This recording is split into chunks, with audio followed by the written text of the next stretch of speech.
ହୋଇ ଏକ ପ୍ରାଣ ହୋଇ ଏକ ମନ ଉଚ୍ଚତାନେ ଗାଓ ଭାରତୀ ଜୟ উচেটেকি কীর্তি পতাকা গগনে হয়ে যাও শুভ্র পতাকাময় হয়ে যাও শুভ্র পতাকাময় বন্দে উৎকল জননী ছন্দ বাবু মোর কোমল বসন ଅଙ୍ଗକୁ ଯହିଁରେ ନହେବ ପୀଡ଼ା ଦେବ ହେଲେ ଦିଅ ଏମନ୍ତ ଭୂଷଣ ଯାହା ଘେନି ମୋର ନହେବ ବ୍ରୀଡ଼ା। ଉତ୍କଳ ଭାରତୀଙ୍କର ଉତ୍କଳ ଶବ୍ଦ ସରସ୍ୱତୀଙ୍କର ବିନମ୍ର ନିବେଦନ ଏଇ ଉତ୍କଳବାସୀଙ୍କ ପ୍ରତି ତାର ସମସ୍ତ ସନ୍ତାନମାନଙ୍କ ପ୍ରତି ସେ ଆକୁଳ ଯେଉଁ କୁହାଯାଉଛି ଅଶ୍ରୁଳ ନୟନରେ ସେ କହୁଛନ୍ତି ତାଙ୍କର ସନ୍ତାନମାନଙ୍କୁ ଉତ୍କଳ ଭାରତୀ ଉତ୍କଳର ସରସ୍ୱତୀ ଉତ୍କଳର ବାଗ୍ଦେବୀ ଯେଉଁ କୁହାଯାଉଛି ଭାରତୀ ନିଶ୍ଚିତ ଭାବରେ ସେ କହୁଛନ୍ତି ଛନ୍ଦ ବାବୁ ମୋର କୋମଳ ବସନ ଅଙ୍ଗକୁ ଯହିଁରେ ନହେବ ପୀଡ଼ା ମୋ ଅଙ୍ଗକୁ ପୀଡ଼ା ନହେଲା ଭଳି ମୋ ଅଙ୍ଗକୁ କଷ୍ଟ ନହେଲା ଭଳି କୌଣସି ବସନ ମୋତେ ପିନ୍ଧେଇ ଦିଅ ବାବୁମାନେ ଏହା ସେ କହୁଛନ୍ତି। ସମ୍ବୋଧନରେ ବାବୁ ଶବ୍ଦକୁ ବ୍ୟବହାର କରାଯାଇଛି। କବିଗୁରୁ ଗଙ୍ଗାଧର ଯେଉଁ କୁହାଯାଉଛି ନିଶ୍ଚିତ ଭାବରେ ତାଙ୍କର ଏ କବିତା କୋଟି କୋଟି ଓଡ଼ିଆ ପ୍ରାଣରେ ଶିହରଣ ଯୋଗାଇ ଦିଏ ଯାହାକୁ କୁହାଯାଏ ଲିପି ସଂସ୍କାର ସମୟରେ ଏହି କବିତା ତାଙ୍କର ସୁନିର୍ବାଚିତ କବିତା ଅର୍ଘ୍ୟଥାଳୀ କବିତା ପୁସ୍ତକର ଅତି ଚମତ୍କାର ଏବଂ ଆଜିର ସମାଜରେ ଏହାର ଅନେକ ପ୍ରାସଙ୍ଗିକତା ଉପଲବ୍ଧ ହୁଏ। ଏହା କୁହାଯାଇପାରିବ ଛନ୍ଦ ବାବୁ ମୋର କୋମଳ ବସନ ଅତି କୋମଳ ବସନ ଯେଉଁ କୁହାଯାଉଛି ପିନ୍ଧେଇ ଦିଅ ଯେଉଁଥିରେ ମୋତେ କଷ୍ଟ ହେବ ନାହିଁ କିନ୍ତୁ ସେ କହୁଛନ୍ତି ଏମନ୍ତ ଭୂଷଣ ମୋତେ ଦିଅ ଯେଉଁଥିରେ ମୋତେ ଲାଜ ଲାଗିବ ନାହିଁ। ବାସ୍ତବିକ ସେ କହିଛନ୍ତି ଯଦି କୌଣସି ବସନ ଭୂଷଣ ମୋ ଅଙ୍ଗରେ ପିନ୍ଧେଇବ ଆଉ ତାହା ମୋ ପାଇଁ କଷ୍ଟଦାୟକ ହେବ ଆଉ ସେଥିପାଇଁ ସେ କହିଛନ୍ତି ଯାହା ଘେନି ମୋର ନହେବ ବ୍ରୀଡ଼ା ମୋତେ କଷ୍ଟଦାୟକ ନ ହେଉ। ନିଶ୍ଚିତ ଭାବରେ ଜଣେ ବୃଦ୍ଧା ଜନନୀ ଯଦି ସନ୍ତାନ ଦ୍ୱାରା କଷ୍ଟ ପାଏ ତାହା କ'ଣ ମଙ୍ଗଳଦାୟକ ହେବ କି ଏହା ସେ କହୁଛନ୍ତି। ଅଥଚ ଭାଷା ସଂସ୍କାର ଲିପି ସଂସ୍କାର ଓଡ଼ିଆ ଶବ୍ଦ ଓଡ଼ିଆ ଭାଷା ଯେତେବେଳେ ନିଶ୍ଚିତ ଭାବରେ ବିପଦର ସମ୍ମୁଖୀନ ହୋଇଥିଲା ଆମେ ଯେତେବେଳେ ପରାଧୀନତା ଥିଲେ ଆଉ ସେହି ସମୟରେ ଓଡ଼ିଶାରେ ମାନ୍ଦ୍ରାଜ ଓଡ଼ିଶାରେ ବିହାର ଏବଂ ଓଡ଼ିଶାରେ ପୂର୍ବାଞ୍ଚଳ କିଭଳି ଭାବରେ ତିନି ଭାଗ କରି ଓଡ଼ିଶାକୁ ବାଣ୍ଟି ନେଇଥିଲେ ଏବଂ ସ୍ୱତନ୍ତ୍ର ଓଡ଼ିଶାର ଏକ ପରିଚୟ ନଥିଲା ସେହି ଘଡ଼ିସନ୍ଧି ମୁହୂର୍ତ୍ତରେ ଯେଉଁ କୁହାଯାଉଛି ବାଣୀ ବରପୁତ୍ର ରଙ୍ଗାଜୀବ ଗଙ୍ଗାଧର ମେହର ସୁନ୍ଦର ଭାବରେ ଉତ୍କଳ ଭାରତୀଙ୍କ ଉକ୍ତିକୁ ଯଥାର୍ଥରେ ଏଠାରେ ପ୍ରତିପାଦନ କରିଛନ୍ତି ଏବଂ ପରବର୍ତ୍ତୀ ପଦରେ ମଧ୍ୟ ସେ କହୁଛନ୍ତି ଅଙ୍ଗ ଚାହିଁ ଦିଅ ଯୋଗ୍ୟ ପରିଚ୍ଛଦ ପରିଚ୍ଛଦ ଯୋଗୁଁ ନକାଟ ଦେହ କଟା ହେଲେ ହେବ ଜୀବନେ ବିପଦ ନକର ମାତାକୁ ସେପରି ସ୍ନେହ ଅଙ୍ଗକୁ ଚାହିଁ ଦେହକୁ ଚାହିଁ ଯୋଗ୍ୟ ପରିଚ୍ଛଦ ଦିଅ ଅଥଚ ପରିଚ୍ଛଦ ପୋଷାକ ଯେଉଁ ଅଙ୍ଗକୁ ଯେଉଁ ପୋଷାକ ବେଶ ମାନିବ ଏଠି ଅଙ୍ଗ ପାଇଁ ବେଶ ପୋଷାକ କିଏ ଏଇ ଭାଷା ସମ୍ଭାର ହୋଇପାରିବ।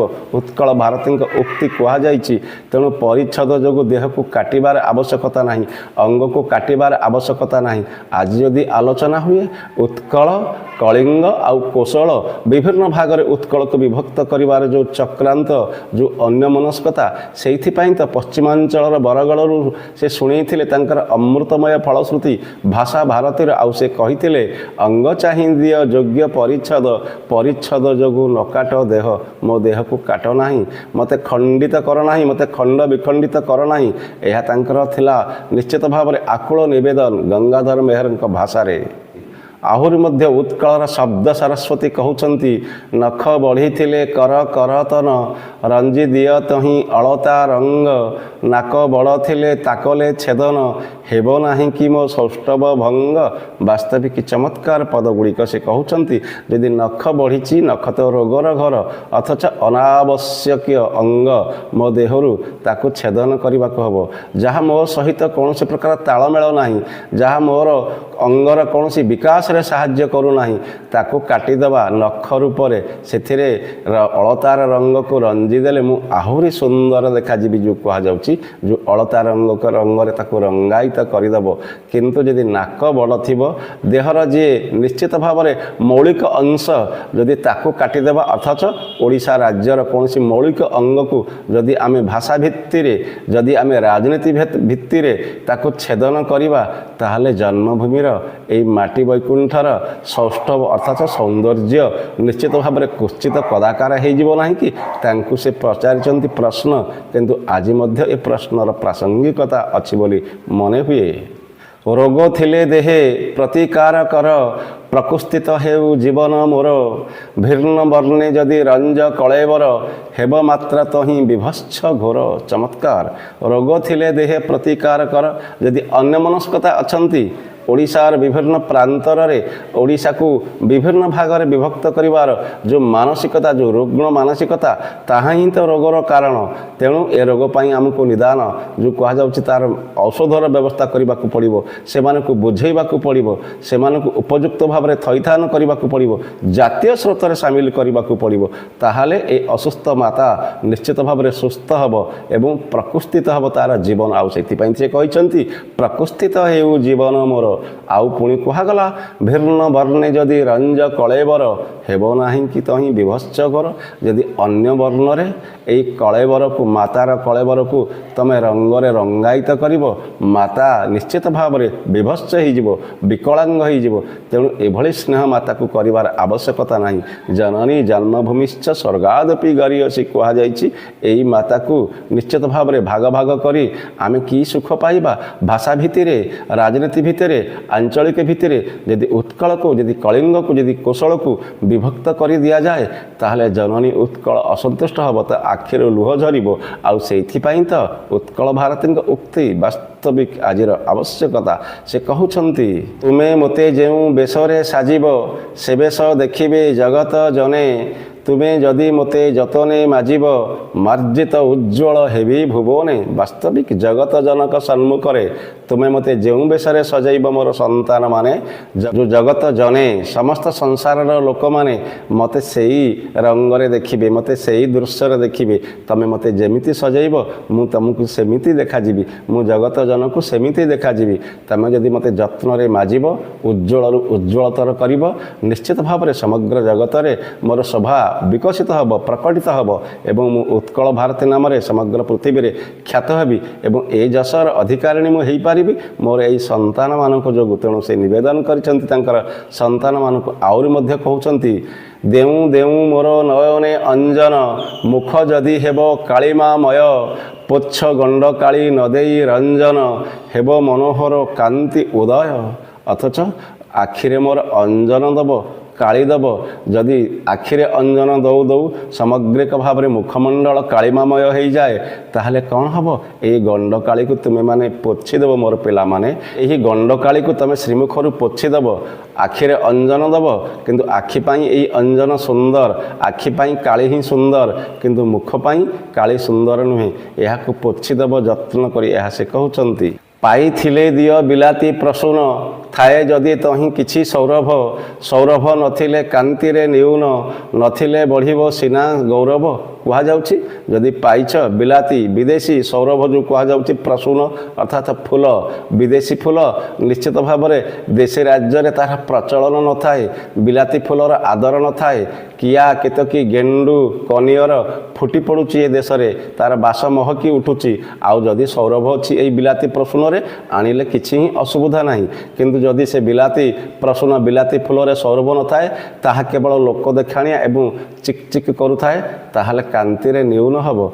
ଅଥଚ ଅସଙ୍ଗତିପୂର୍ଣ୍ଣ ଭାବରେ ବିଦେଶୀ ଭାଷା, ବିଦେଶୀ ଭାବ, ବିଦେଶୀ ସଂସ୍କୃତି, ବିଦେଶୀ ସଂସ୍କାରକୁ ଯଦି ଆମେ ଆପଣେଇବା, ଆଉ ଯଦି ତାହା ଆମ ମୌଳିକ ସିଦ୍ଧାନ୍ତ ସହ ତାଳମେଳ ନ ଖାଏ, ଆଉ ଯଦି ତାହା ଭାରତୀୟ ସଂସ୍କୃତି, ଉତ୍କଳୀୟ ସଂସ୍କୃତି ସହିତ ତାର କୌଣସି ସମ୍ପର୍କ ହିଁ ନଥାଏ, ସେ ସୌରଭହୀନ, ସେ ବାସ୍ନାହୀନ ବିଲାତି ଫୁଲକୁ ଆମେ ବର୍ଜନ କରିବା ଉଚିତ। ଏହା ତ କୁହାଯାଇପାରିବ। ପୁନଶ୍ଚ ସେ କହିଛନ୍ତି ମସ୍ତକେ ମୋ ଟୋପି ନ ଦେବ ବାବାରେ, ন কাঢ়িব মোর করু কঙ্কণ সিন্দুর বিন্দু মো ভালে রখিব রে নিরন্তরে মনে থিব স্মରଣ ମୋ ମସ୍ତକରେ ଟୋପି ଦେବ ନାହିଁ ଏବଂ ମୋ ହାତରୁ କଙ୍କଣକୁ ବାହାର କରିବ ନାହିଁ ସିନ୍ଦୁର ବିନ୍ଦୁ ମୋ ଭାଲେ ରଖିବ ମୋ ମସ୍ତକରେ ମୋ ଭାଲ ପଟରେ ସିନ୍ଦୁର ବିନ୍ଦୁ ଦେବ ନିରନ୍ତର ସବୁବେଳେ ସଦାଚାର ଭାବରେ ଏହାକୁ ସ୍ମରଣ ରଖିବାର ଆବଶ୍ୟକତା ଅଛି। ତେଣୁ ସେ କହୁଛନ୍ତି ମୋ ମସ୍ତକରେ କୌଣସି ଟୋପି ପିନ୍ଧେଇବ ନାହିଁ ମୋ ହାତରୁ କଙ୍କଣ କାଢ଼ିବ ନାହିଁ ସିନ୍ଦୁର ବିନ୍ଦୁ ମୋ ଭାଲରେ ନିଶ୍ଚିତ ଭାବରେ ତୁମେ ଲଗେଇଦେବ ଯାହାଫଳରେ ମୁଁ ଆହୁରି ସୁନ୍ଦର ଦେଖାଯିବି। ଭାଇ ଭାଇ ମଧ୍ୟରେ କଳହ ନ କର ତୁମ କଳହେ ମୁଁ ହେବି ଦୂଷିତ ରତନ ସଂଗ୍ରହେ ହୁଅ ଯତ୍ନ ପର ରତ୍ନ ଗୁନ୍ଥି ମୋତେ କର ଭୂଷିତ। ବାସ୍ତବିକ ସେ ନିବେଦନ କରିଛନ୍ତି ନିଜର ସନ୍ତାନମାନଙ୍କୁ ନିଜ ସନ୍ତାନମାନଙ୍କ ଭିତରେ କିଏ ଦୁଷ୍ଟ ଅଛି ଅଥଚ କିଏ ଶିଷ୍ଟ ମଧ୍ୟ ଥାଇପାରେ ଆଉ ସେଥିପାଇଁ ସେ କହୁଛନ୍ତି ପରାମର୍ଶ ଦେଉଛନ୍ତି ଉତ୍କଳ ସନ୍ତାନମାନଙ୍କୁ। ସେ କହିଛନ୍ତି ଭାଇ ଭାଇ ମଧ୍ୟରେ କଳହ କର ନାହିଁ କାରଣ ତୁମେ ଭାଇ ଭାଗ କଳହ କଲେ ମୁଁ ଦୂଷିତ ହୋଇଯିବି ମୁଁ ଖରାପ ହୋଇଯିବି ମୁଁ ନଷ୍ଟ ହୋଇଯିବି ମୁଁ ପତିତା ହୋଇଯିବି। ଏଥିପାଇଁ ସେ ତାଙ୍କର ସନ୍ତାନମାନଙ୍କୁ ସୁପରାମର୍ଶ ଦେଉଛନ୍ତି।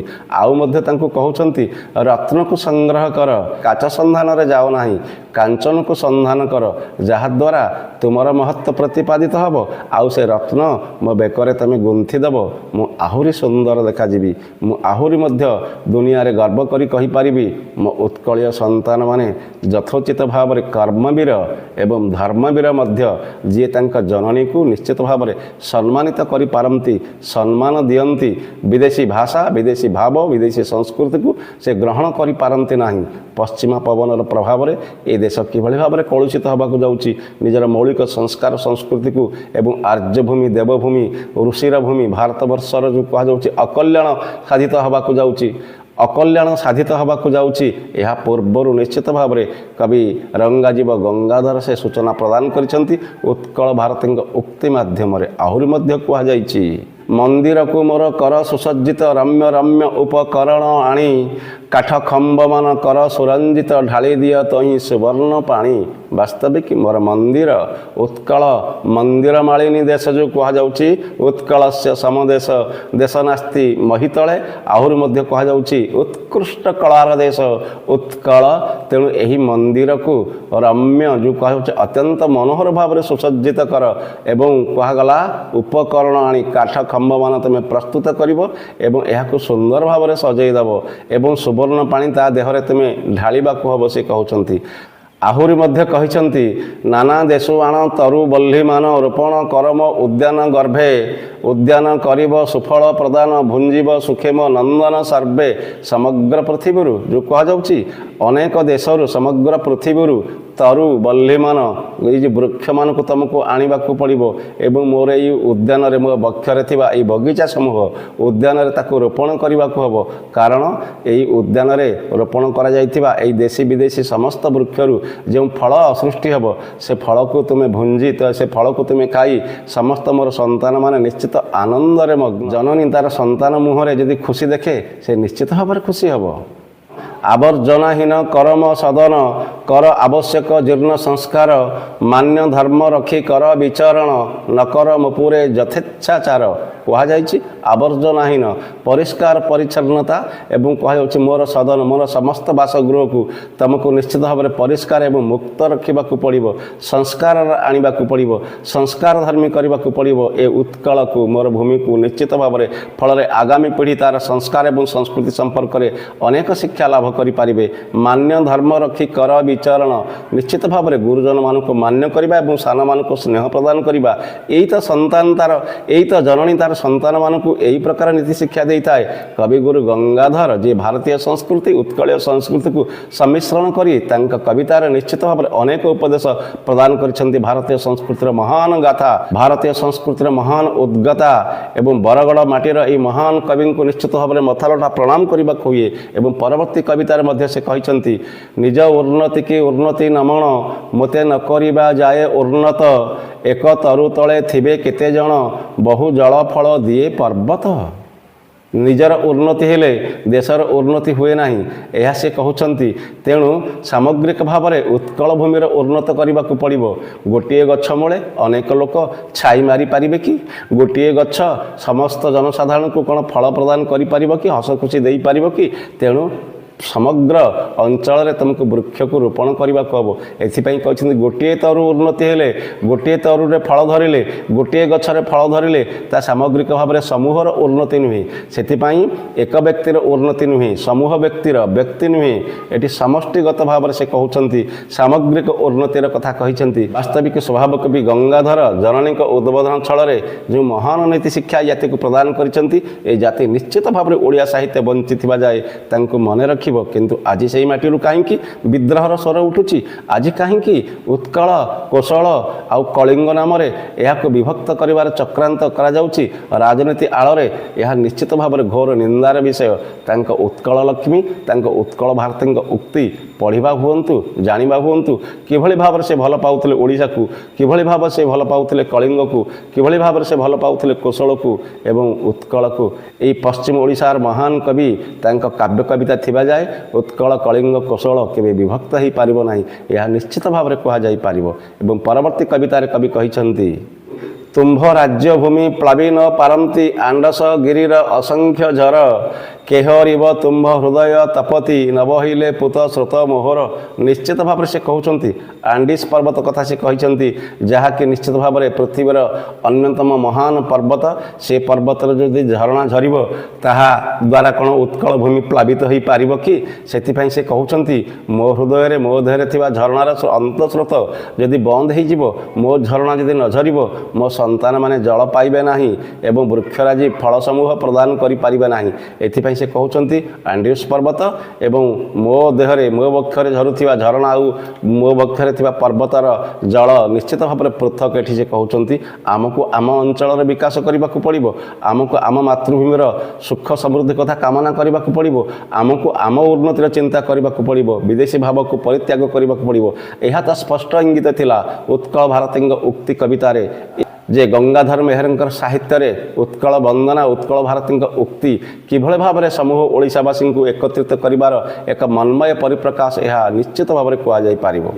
ହୋଇ ଏକ ପ୍ରାଣ, ହୋଇ ଏକ ମନ, ଉଚ୍ଚତାନେ ଗାଓ ଭାରତୀ ଜୟ, উঁচে টেকি কীর্তি পতাকা গগনে, হই যাও শুভ্র পতাকাময়, হই যাও শুভ্র পতাকাময়। বন্দে উৎকল জননী।